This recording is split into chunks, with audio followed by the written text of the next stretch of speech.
Hello everyone. आज के video में हम लोग क्वेश्चन सीरीज के नेक्स्ट क्वेश्चन को डिस्कस करते हैं। क्वेश्चन कुछ इस प्रकार है।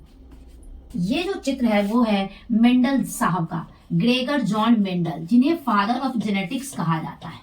ग्रेगर जॉन मेंडल, जिन्हें फादर ऑफ जेनेटिक्स कहा जाता है। इनके द्वारा हाइब्रिडाइजेशन एक्सपेरिमेंट कंडक्ट किया था। इन्होंने हाइब्रिडाइजेशन एक्सपेरिमेंट 7 इयर्स तक किया था। इन्होंने जो हाइब्रिडाइजेशन एक्सपेरिमेंट 7 साल तक 1856 से 1863 तक किया था। इन्होंने एक्सपेरिमेंट गार्डन पी यानी कि एडिबल मटर पे किया था, गार्डन पी पर किया था, जिसका साइंटिफिक नेम पाइशम सैटिवम है। और इन्होंने जो एक्सपेरिमेंट किया था, अपने एक्सपेरिमेंट में 7 कैरेक्टर्स लिए थे। और कितने साल तक किए थे? 7 इयर्स तक थे। इन्होंने कितने कैरेक्टर लिए थे?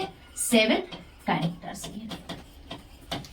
और इन्हें मरने के बाद इन्हें फादर ऑफ जेनेटिक्स की उपाधि मिली थी, यानी कि इन्हें फादर ऑफ जेनेटिक्स या फादर ऑफ एंशिएंट जेनेटिक्स कहा जाता है। Father of genetics Gregor John Mendel, जिन्होंने मटर पे प्रयोग करके जेनेटिक्स की शुरुआत की थी। नेक्स्ट क्वेश्चन देखते हैं। Law of segregation. एक लॉ ऑफ सेग्रीगेशन एक लॉ है जो मेंडल के द्वारा दिया गया था। इज ऑल्सो नोन एज, तो लॉ ऑफ सेग्रीगेशन को law of purity of gametes कहा जाता है। ये लॉ ग्रेगर जॉन मेंडल के द्वारा मोनोहाइब्रिड क्रॉस के आधार पर दिया गया था। तो हमारा सही आंसर क्या हुआ? सी। अगर नेक्स्ट और ऑप्शन देखते हैं तो लॉ ऑफ डोमिनेंस, ये भी एक लॉ है जो ग्रेगर जॉन मेंडल के द्वारा दिया गया था मोनोहाइब्रिड क्रॉस के आधार पे।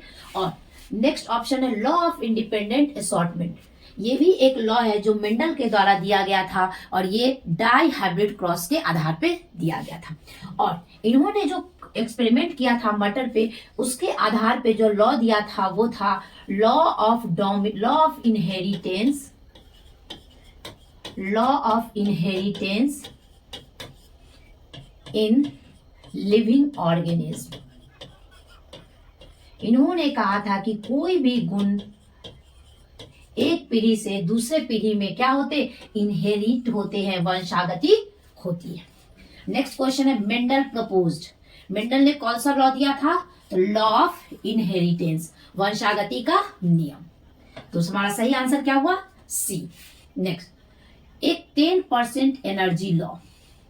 10% एनर्जी लॉ लिंडमैन के द्वारा दिया गया था। 1942 में 10% एनर्जी लॉ दिया गया था। इस लॉ के अनुसार एक ट्रॉपिक लेवल से दूसरे ट्रॉपिक लेवल पर केवल 10% एनर्जी का ट्रांसफर होता है। तो ये किनके द्वारा दिया गया था? लिंडमैन के द्वारा। 1942 10% एनर्जी लॉ। नेक्स्ट क्वेश्चन देखते हैं।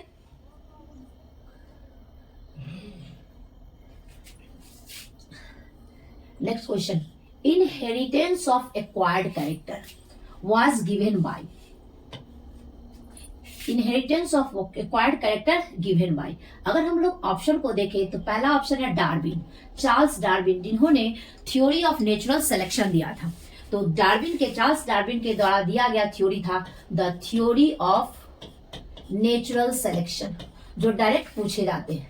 The theory of natural selection given by Charles Darwin.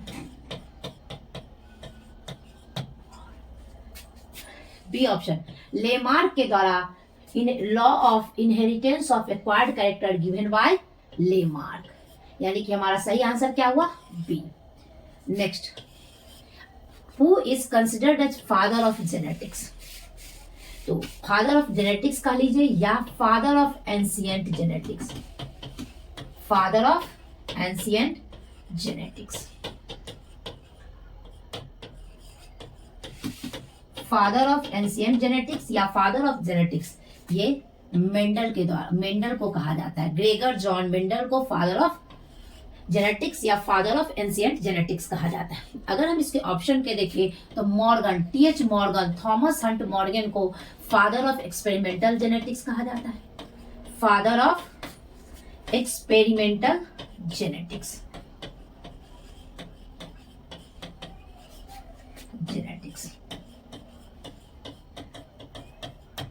इन्होंने मॉर्गन साहब ने इन्होंने जेनेटिक्स में सबसे ज्यादा प्रयोग किया है और इन्होंने अपना प्रयोग फ्रूट फ्लाई यानी कि ड्रोसोफिला मेलानोगास्टर पर किया था। नेक्स्ट क्वेश्चन देखते हैं। मेंडल सेलेक्टेड, अभी हम लोग पीछे डिस्कस कर चुके। मेंडल ने अपने प्रयोग में किस चीज को लिया था? मटर को, एडिमल मटर, खाने योग्य मटर, जिसे या तो गार्डन पी कहते हैं, गार्डन पी, या एडिमल मटर, खाने योग्य मटर, एडिबल मटर। मटर का साइंटिफिक नेम पाइशम सैटिवम, पाइशम सैटिवम।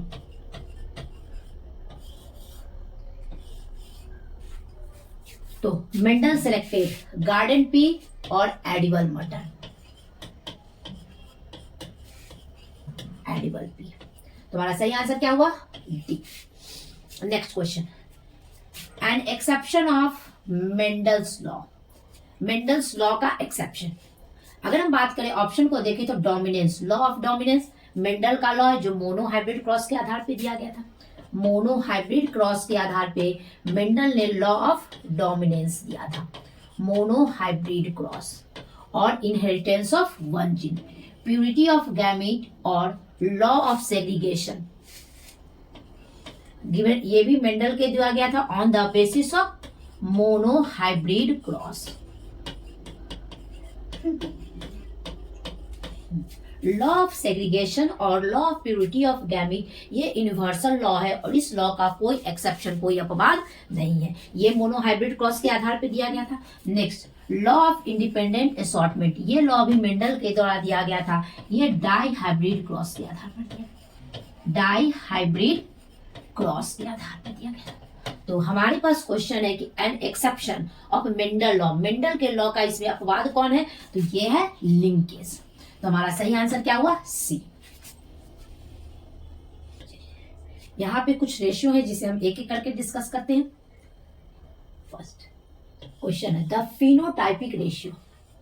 जब भी हम लोग कोई क्रॉस करते हैं, या तो मोनोहाइब्रिड क्रॉस या डाई हाइब्रिड क्रॉस, तो क्रॉस में हम लोग जब भी रेशियो निकालते हैं तो वो रेशियो या तो फिनोटाइपिक रेशियो या जीनोटाइपिक रेशियो होता है और ये रेशियो F2 जनरेशन में निकाला जाता है।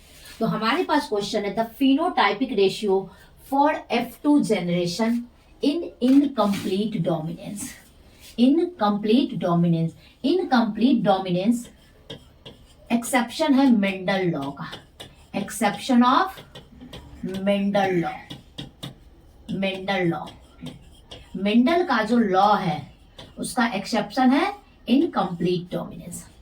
और हमें क्वेश्चन में पूछा कि phenotypic ratio, phenotypic ratio F2 generation का इनकम्प्लीट डोमिनेंस में, तो ये होता है 1:2:1। लेकिन जब हम इनकम्प्लीट डोमिनेंस के F2 जनरेशन के जीनोटाइपिक रेशियो की बात करें तो ये रेशियो भी होता है 1:2:1, यानी कि इनकम्प्लीट डोमिनेंस में F2 जनरेशन में फिनोटाइपिक और जीनोटाइपिक रेशियो सेम होते हैं। तो क्या होते हैं? Phenotypic, phenotypic and genotypic ratio, genotypic ratio same होते हैं, ये रेशियो सेम होते हैं और ये कितना होते हैं? 1:2:1। Next question, Which one is a phenotypic ratio? और phenotypic ratio किसमें? F2 जनरेशन में निकालते हैं ऑफ मोनोहाइब्रिड क्रॉस, या मोनोहाइब्रिड का क्रॉस करें या इनहेरिटेंस ऑफ वन जीन, एक जीन की वंशावली, इनहेरिटेंस ऑफ वन जीन। तो अगर हम फिनोटाइपिक रेशियो करेंगे मोनोहाइब्रिड क्रॉस का F2 जनरेशन में तो ये होता है 3:1। तो हमारा सही आंसर क्या हुआ? बी। लेकिन ऑप्शन में कुछ और रेशियो दिया गया है, इसे हम एक एक करके डिस्कस करते हैं। 1:2:1 ये मोनोहाइब्रिड क्रॉस का जीनोटाइपिक रेशियो है, genotypic ratio, genotypic ratio of monohybrid cross, monohybrid और cross.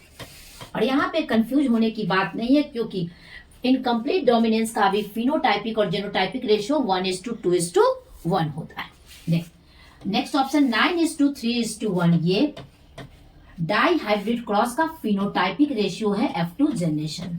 Phenotypic ratio of dihybrid cross in F2 generation 9:3:3:1।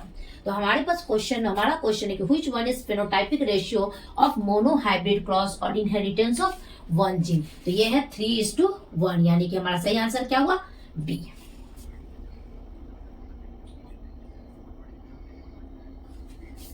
Next question, in human blood group AB, सबसे पहले AB ब्लड ग्रुप को universal recipient कहा जाता है। Universal recipient यानी कि AB blood group वाला किसी भी दूसरे ब्लड ग्रुप वाले से ब्लड ले सकता है, क्योंकि AB ब्लड ग्रुप में एंटीबॉडी एब्सेंट होता है।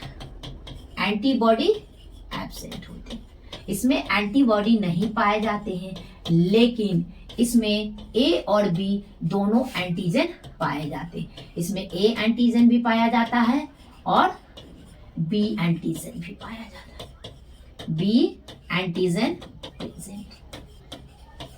ये इंफॉर्मेशन हमें ब्लड ग्रुप AB के बारे में पता होना चाहिए। तो human blood group AB is antibody present होते हैं, ये ऑप्शन गलत हुआ। नेक्स्ट ऑप्शन एंटीबॉडी एब्सेंट होते हैं।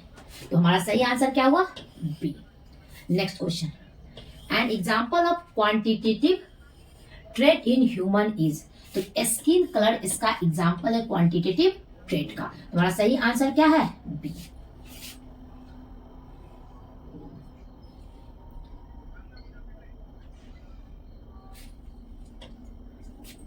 Next question, different forms of a gene. एक जीन का अलग अलग रूप क्या कहलाता है? तो different forms of a gene known as allele. तो हमारा सही आंसर क्या हुआ? B, allele. Next question, in a cross between true breeding red flower and true breeding white flower of antirrhinum majus. Antirrhinum majus पौधा का नाम है, antirrhinum majus of the F1 generation was pink flowered, which is an example है। तो incomplete dominance में F1 generation में जब red flower का cross, mono hybrid cross white flower के साथ करवाया जाता है, तो F1 जनरेशन में किस कलर के फ्लावर मिलते हैं? पिंक। और ये मेंडल के लॉ को फॉलो नहीं करते हैं, इसीलिए ये मेंडल के लॉ का एक्सेप्शन है, incomplete dominance. Exception of Mendel law, Mendel के लॉ का एक्सेप्शन है। हमारा सही आंसर क्या हुआ? C, incomplete dominance.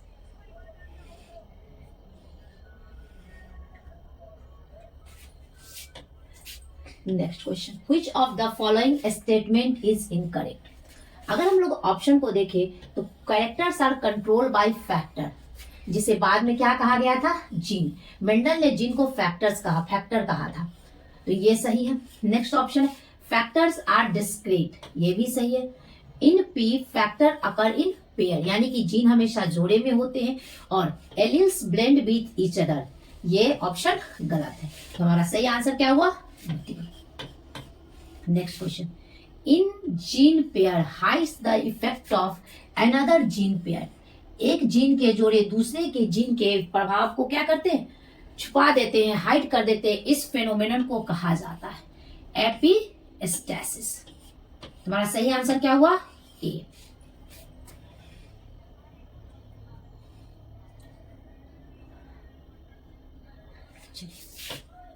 Next question है ABO blood group in human beings show. Human में एबीओ ब्लड ग्रुप कोडोमिनेंस, सह प्रभाविता, कोडोमिनेंस एंड मल्टीपल एलील्स, बहुविकल्पता, मल्टीपल एलील को रिप्रेजेंट करता है। तो हमारा सही आंसर हुआ डी, बी एंड सी, को डोमिनेंस एंड मल्टीपल एलिज्म। आज के लिए इतना ही। Thank you.